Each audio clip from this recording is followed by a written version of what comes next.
Hi guys, my name is Kirk Sparks with Georgia Bassin. Today about some situations I've been in, and hopefully you have, and this will help you catch more fish, put them in the boat. This is a scenario. I pull up to the lake, I get my boat in the water, I get out on the lake right, I find an area that's holding bait fish. Bass are all over the place. They're literally jumping out of the water chasing these bait fish. They're hungry, they want something to eat.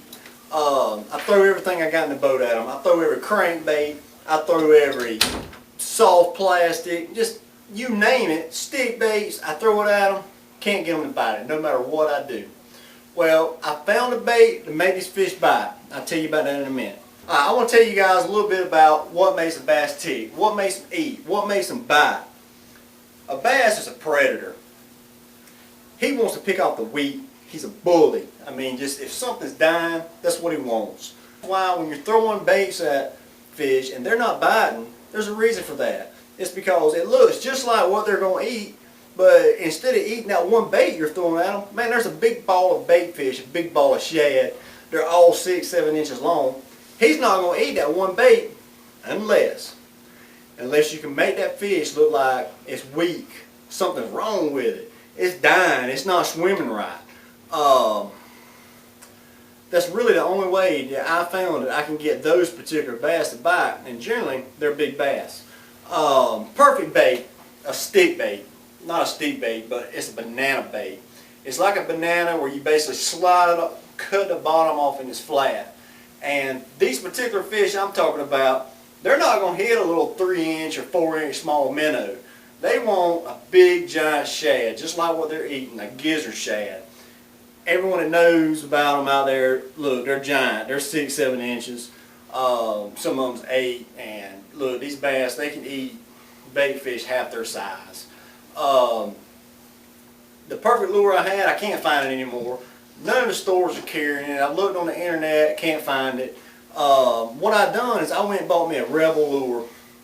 Man, this thing's a saltwater series lure. It's 8-9 inches long. Well, I couldn't get it to do anything like I needed it to get that instinctive bite out of those fish. No matter what I done, this bait, it would just swim straight. You know, I could stop it, I'd dive.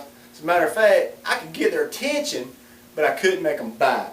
And that's another thing. With bass, to get them to bite, you got to do two things. First, you got to get their attention, which I was doing that. But the next thing that I wasn't doing that bam, to make them just, they can't stand it. They got to eat that bait. And a lot of times that could be done by just stomping it. But these particular fish, that wasn't working. Matter of fact, like I said, I had that bass swirl at the boat. You know, we've all had that happen.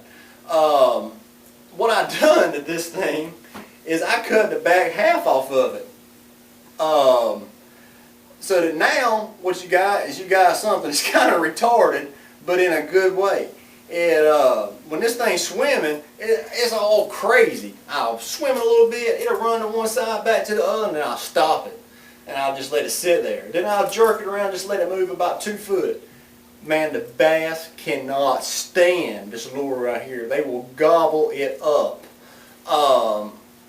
If you'll notice, another thing that I've done is I took and I painted the top of it black because there's no blueback shad in the pond that I was fishing in at the time. Nevertheless, to sum it all up, like I said, you got to do two things to get that bass to bite your bait. First off, you got to get his attention, something he can see.